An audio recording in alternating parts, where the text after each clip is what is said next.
Good morning from St. Louis, downtown morning. St. Louis. If you look right there, I don't know how to point while I'm looking at the camera. Right there is the St. Louis Arch. We're gonna go in there today and try to get up in the stuff and see it, like see out the windows to see all of St. Louis and then all of the west. So it's gonna be really exciting. Let's go see that arch. All right, here we are at the foot of the Gateway Arch. Here's the museum and the entryway to get in there. We're gonna do that in just a second. We're gonna walk up here and see the mighty Mississippi. But there it is, the Mississippi River. It's the east. The east of the United west. States. West is best. West Coast is the best coast. And East Coast is the least coast. Okay, some slander, some hip-hop slander from Jude. All right, Beautiful. so beautiful. Such a powerful river too. It has completely shaped the history of this country. It's just a awesome force of nature. Leaves are changing color in the fall here, and we're noticing how well manicured this lawn is here. Yeah, this is the park part of the national park. Yeah. Very, very pretty. The lawn here is the greenest, softest lawn I've ever touched. It's immaculate. Thanks, National Park Service.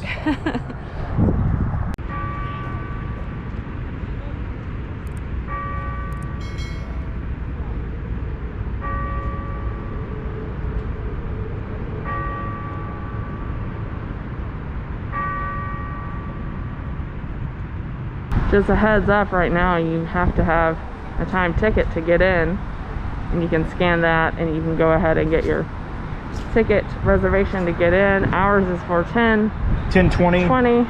It's 10:10 now. I mean, it's not like it's a... Yeah, and we just did it now. We didn't do it Yeah. in advance or anything. So And it takes literally a minute on your phone. You scan the QR code, it takes you to the website, you fill out your name and information, and you get it. So it's... yeah, so They're we'll, just trying to make sure that people are staggered out, which is the right which is thing good. to do. Yeah, and it'll make it more enjoyable once we're inside too, I'm sure. Yeah.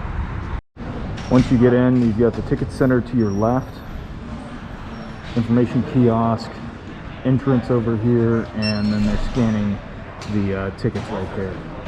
So we were going to go up to the top of the arch today, but unfortunately for a group of 4, the earliest they could fit us in was 2:40, and we have about a 4-hour drive ahead of us today.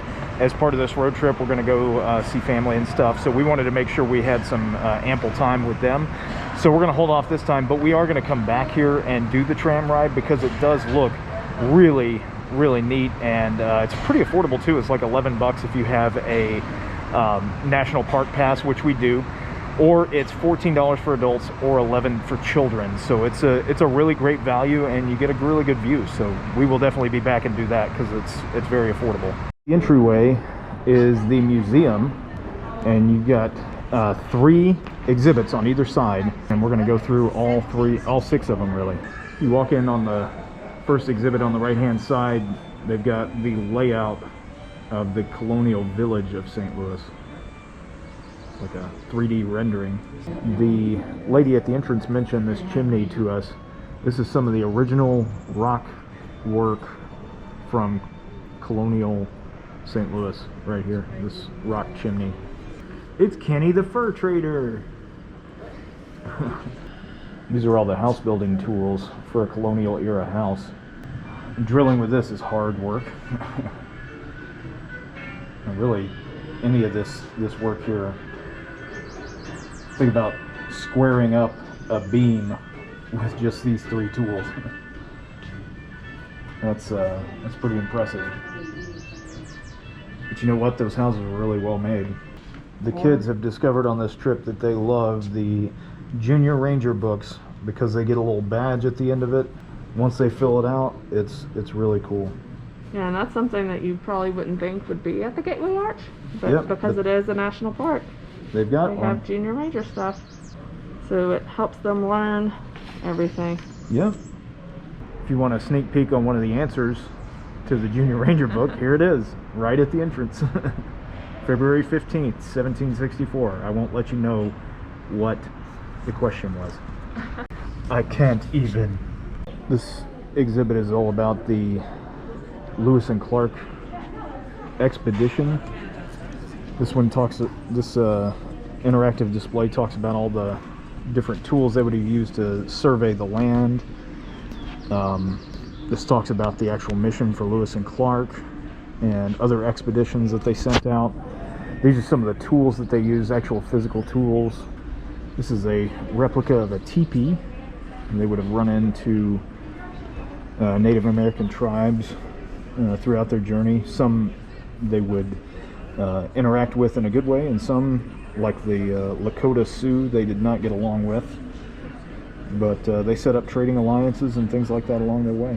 Part of the expedition, they used to catalog all of the plant and insect and bird species that they found, and this display shows giant renditions of that. It's a big magnifying glass. So this exhibit here is the riverfront era, and it shows St. Louis as the third busiest port in America during this time.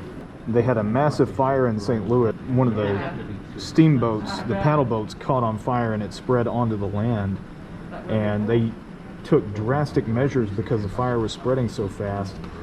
They exploded some of the buildings to create a fire break and save the rest of the city, which is, I mean, if you think about it, that's an insane way to do that, but that's what you had to do.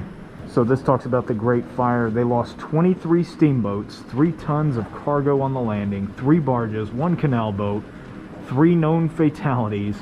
All are part of 15 city blocks and 418 buildings. That's an incredible fire. The whole riverfront was destroyed in one night. Yeah, this is where they blew up all those buildings. And that church steeple that you see out there, that church is still standing today. You can see it if you go outside. After you go from the riverfront era, the next era is the 1840s to 1860, which is Manifest Destiny. The U.S. government commissioned paintings back in this era because many in the government and citizens believed that America had a God-given right, which is what a manifest destiny is, to expand west of the Pacific Ocean. And they created views with symbols and characters that communicated unmistakable messages justifying expansion on the grounds of bringing education, mechanization, democracy, and religion to the region. Seems we've been following the same playbook from the beginning. It's often used as justification to go to war and things like that today. Up next, 1860 to 1930. It's hard to believe only 100 years ago this stuff was going on. This is the New Frontiers area, which is kind of cool. We get into movies and things like that. In this area, you can also watch a quick expository piece on the growth of Western literature and culture and popular culture, which is kind of cool. And it's got some old movie posters here: Harlem Rides the Range, Hell on Wheels, How the West Was Won, Rio Bravo, even my favorite Western, Blazing Saddles. Very cool stuff. The exhibit talks about railroads shifting the heart of St. Louis and how it changed the frontier. So it changed how they conducted trade, changed how everybody did business, and so the riverfront became unused. This is the beginnings of the Industrial Revolution. They used buffalo hide belts to power everything, and a system of pulleys and everything else. That's really cool. And you can power the thing. Kenny is making the thing go around. This is Kenny powered? Kenny powered display. I'm battery. And this last exhibit here is 1930 to today. It talks about building the arch and the design team and the difficulties they had in building this thing. So they wanted to, in the 1930s, improve the riverfront because it had been coming in such disrepair. And so lawyer Luther Eli Smith was on a train and had been inspired by the George Rogers Clark Memorial in Vincennes, Indiana. And so they got the city leaders together and they said, we're going to make a park.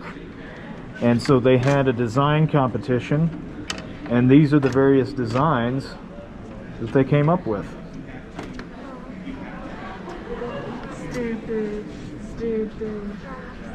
And this is the one that won because they liked the idea of an arch.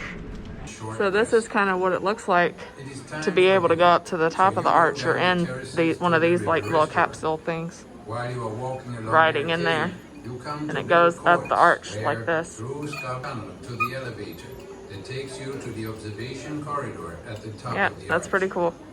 Through the window. Protect All national parks. all national parks. Take lots of photos.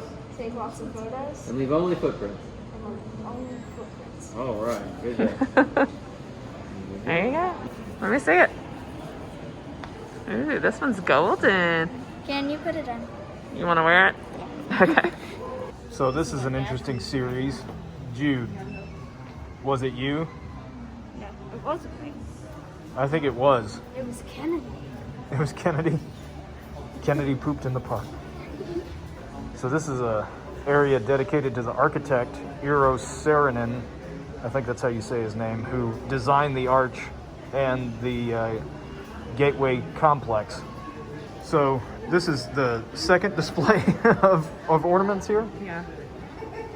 It's So crazy. out of all the national parks we've been to, this is the one that has the most ornaments Yeah. that we've seen. We do get an ornament every time we travel somewhere to put on our tree, and it's a tradition. And And this one, they've made the decision more difficult. yeah. So there you have it, our tour of the St. Louis Arch National Park. Yeah. It was pretty awesome, like right here in the middle of the city. We learned so much about St. Louis. I had Yeah. no idea of the history, but it's pretty interesting considering it was like right on the line between the U.S. and Louisiana, basically. Yeah. So- And what blew my mind about the stuff in the arch, that last little section of the museum, from the 30s until 1965 was the span of time from vision to completion of this project. And they didn't even have enough money to finish it. They didn't know if it was going to get done or not, which would have been a huge embarrassment to have an uncompleted Yeah. arch in there. But yeah, so it's just kind of wild to me that it took that long to put it together. Well, you have to think of the technologies of the time. They didn't Yeah. have computers or anything to like help them design this and make sure that it was actually going to work. So it's hard to build an arch, especially to connect the pieces at the top. Yeah. And so they had to probably come up with a whole new way of building things. Like you can't just use your standard building Yeah. equipment to build something like that. So yeah, very interesting. Glad we came. And Oh, yeah. positive note about this place is that the Junior Ranger situation that they were able to do, they were actually able to complete it here. Yeah. And all the national parks we've been to since COVID has started, that they've had to do it on their own, and I've had to swear them in. And this time they were able to turn it in and have an actual park ranger swear them in, and it was pretty Yeah. awesome. So Really cool. they're very proud of themselves, and I'm proud of them too. It's pretty great. Yeah. So thanks. Some honking. I thought That's it. maybe a ship was coming in. That's either a barge or a semi truck. But thank you for joining us. Let us know down in the comments if you have been here before, and if you had a chance to go up to the top. We're gonna have to come back Yeah, we got and go to. to the top. Yeah. So tell us how awesome it is to encourage us to come back Yeah. and finish this task. And we'll see you guys next time. Bye. Bye.